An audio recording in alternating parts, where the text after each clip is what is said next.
Everything you need to know about Title V in Massachusetts. This always comes up when you're selling a home with a septic system. I'm Craig Power with Power Realty Advisors, serving Greater Boston and the South Shore. And if you have any interest in real estate in the state of Massachusetts, hop on board, subscribe, and follow.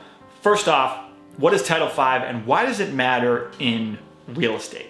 Title V is a state environmental code enforced by your local Board of Health. Anytime you have a property on a private septic system, it's not on town sewer, this comes into play. When you go to sell that property, you need to get a Title V inspection done, and you really want a passing grade. Why? Because you cannot close the sale without a passing Title V inspection, at least in most cases. It's a pass-fail test. Occasionally you can get a conditional pass, but yeah, the bigger point is most mortgage lenders today will require a passing Title V certificate, and that represents 95% of your potential buyer pool. So that's very important to understand about how a failed septic can impact the real market value of your home. Yeah, it's a seller's market, but if what you're selling won't even qualify for a conventional mortgage, that's a big problem. So now let's get into more specifics. How does a septic system work? Well, your septic tank is where all the waste and wastewater from your home goes.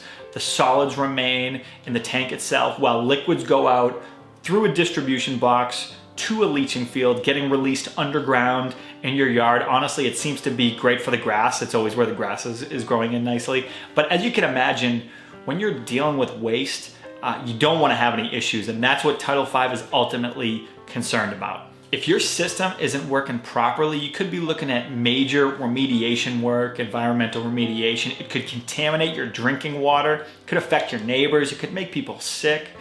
These regulations are warranted, and they're a type of consumer protection. So the process, both for a pass and for a fail, it goes like this. You decide to sell your home, you call a septic inspector, and they'll come out, they'll see if it's working right. If it passes, you're all set. The Board of Health gives you a certificate of compliance. That certificate is good for up to 2 years. So if you aren't selling the house until 18 months later, you're still good. You don't need to re-inspect. In fact, if you have your septic pumped every year, you can prove that it's valid for 3 years. What happens when you fail?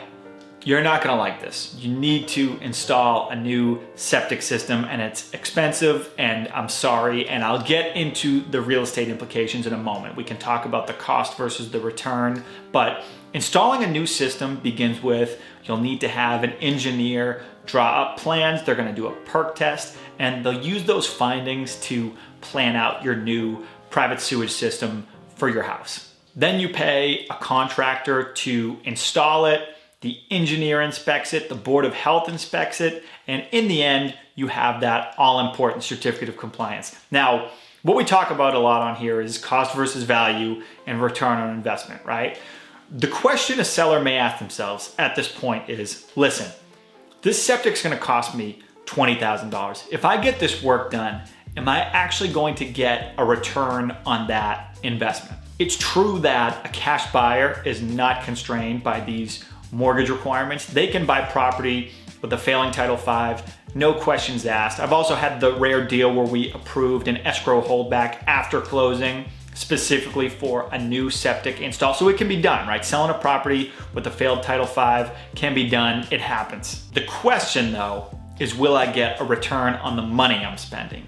Yes, you absolutely will, because as a result, you are opening up your home's listing to a far wider home buying audience. You are appealing to the mass market, and that means these are the people most likely to pay up, get competitive, make emotional purchases. By the way, people get confused on the way septic systems are graded because they're measured by bedrooms, not bathrooms, bedrooms. So if you have 4 bedrooms in a house, but it's only a 3-bedroom septic, legally it's a 3-bedroom home.